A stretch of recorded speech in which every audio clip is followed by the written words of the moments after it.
teman-teman.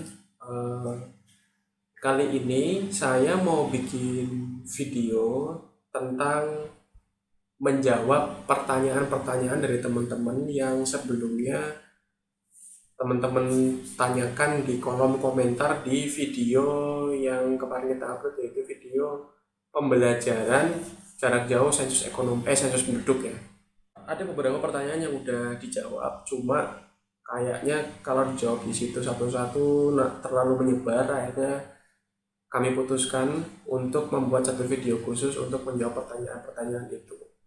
Nah, dalam menjawab pertanyaan ini, saya berkonsultasi dengan teman saya. Teman saya itu namanya Fitri. Fitri itu adalah instruktur nasional dalam kegiatan sensus penduduk kali ini. Jadi jawaban-jawaban yang diberikan insya Allah sesuai dengan kaidah atau sesuai dengan SOP sensus penduduk kali ini. Jadi teman-teman nggak usah ragu ya. Nanti kalau ada yang belum jelas bisa ditulis lagi di kolom komentar video ini ya. Oke, langsung aja kita ke pertanyaan pertama. Apakah setiap anggota keluarga harus mengisi C1? Tentang C1 ini adalah suatu dokumen yang digunakan hanya pada zona 1.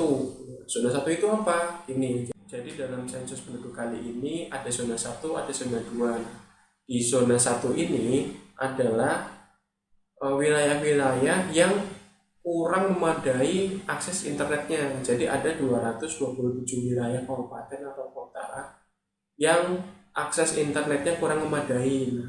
Wilayah-wilayah itu dikelompokkan, dimasukkan menjadi satu kelompok namanya zona 1.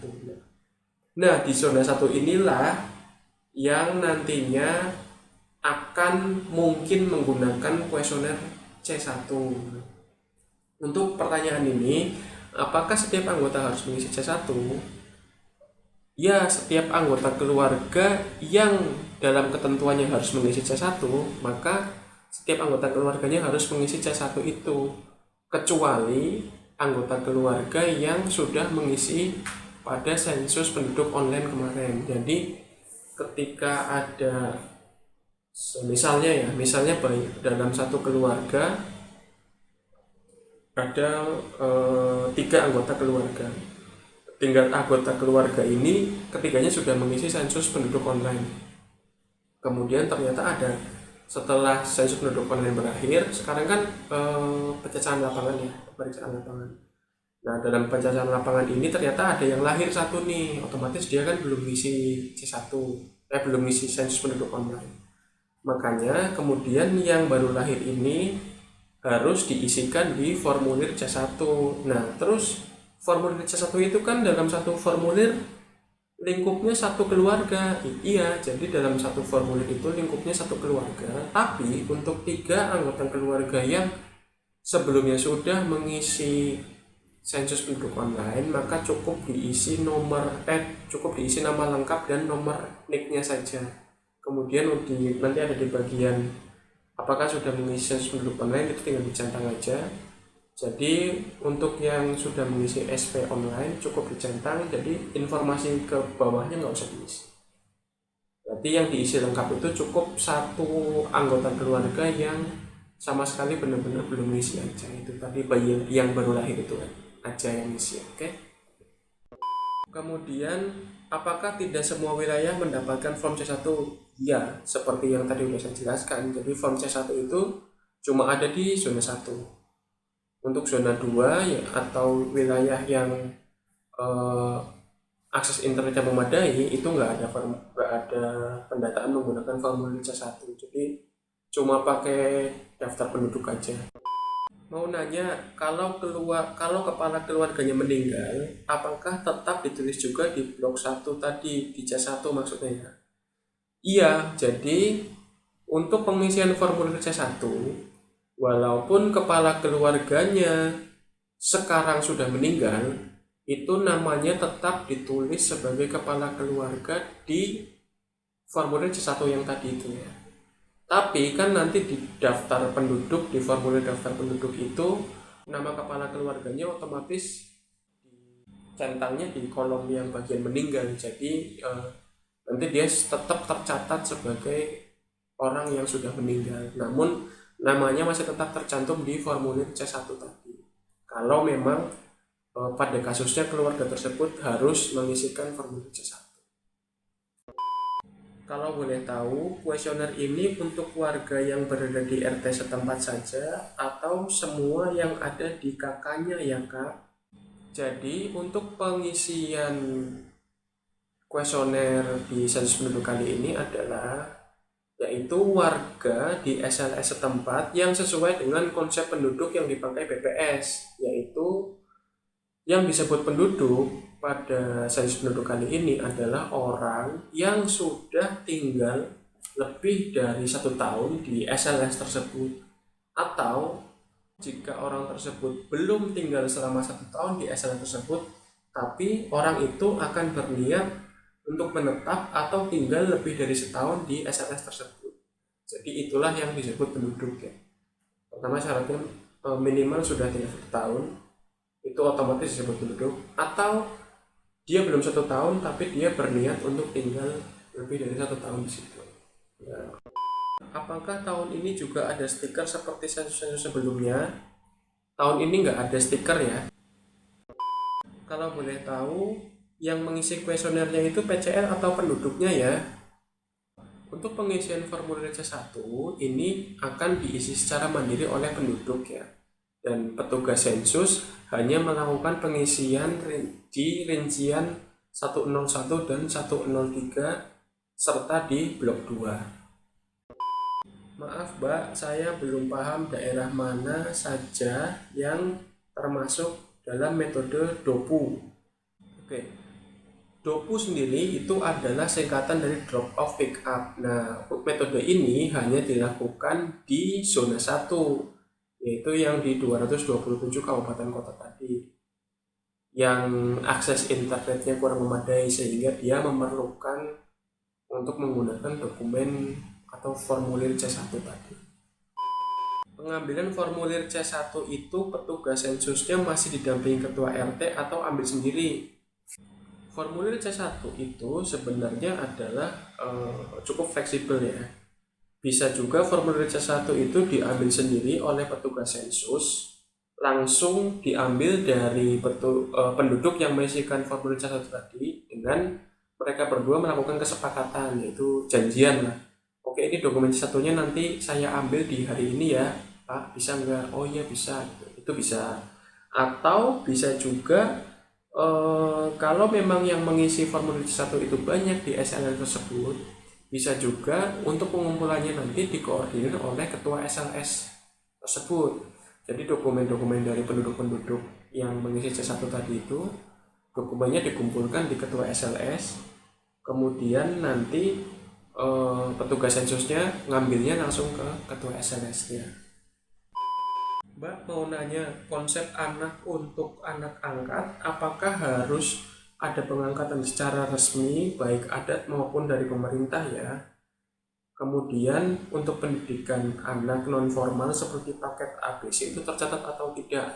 Nah, ini setelah saya tanyakan ke teman saya, yaitu jawabannya anak angkat tidak harus ada pengangkatan resmi dari pemerintah atau secara adat. Jadi anak angkat itu cukup dengan pengakuan dari respondennya saja itu sudah bisa disebut sebagai anak angkat. Kemudian untuk pendidikan non formal seperti paket A atau B atau C itu tetap dicatat, tetap tercatat juga. Kemudian pertanyaan berikutnya, Kak, C1 blok 5 itu gimana ya? Nah, jawabannya gini. Untuk C1 blok 5 itu hanya ditanyakan kepada anggota keluarga yang usianya di atas 5 tahun saja. Jadi blok 5 itu terisi kalau anggota keluarganya itu umurnya lebih dari 5 tahun.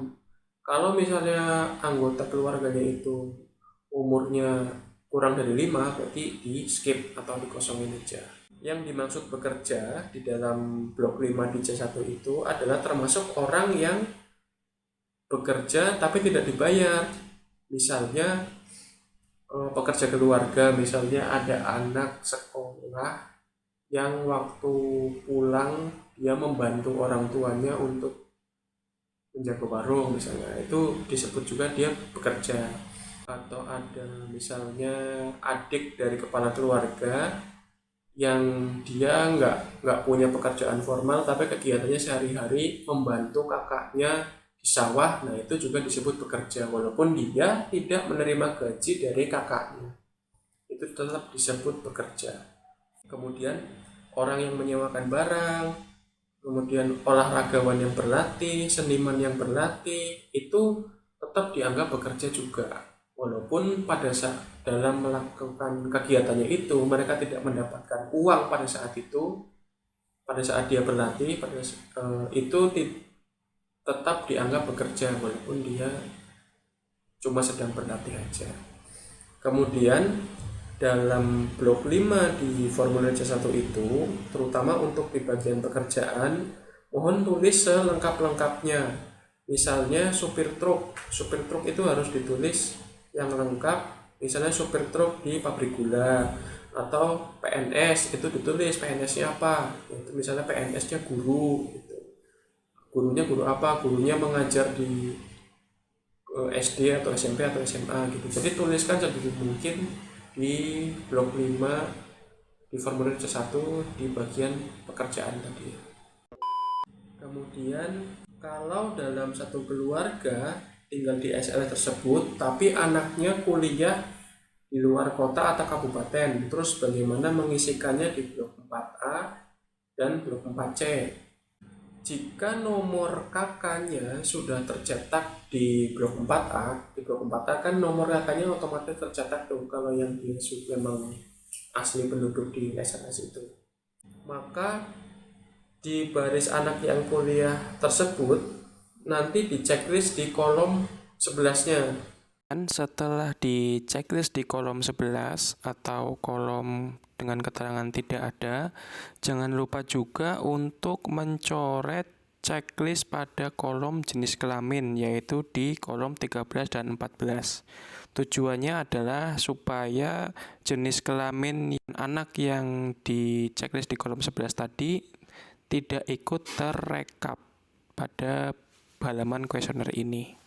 Kemudian setelah si anak itu di checklist di kolom 11-nya, si anak yang kuliah di luar kota tadi di checklist di kolom 11, nanti di tempat si anak itu kuliah, petugas sensus di sana harus memasukkan si anak yang kuliah tersebut ke dalam blok 4C, yaitu blok 4C itu kan tempat untuk mengisikan penduduk-penduduk yang secara de facto ada di wilayah tersebut namun mereka belum tercantum di blok 4A.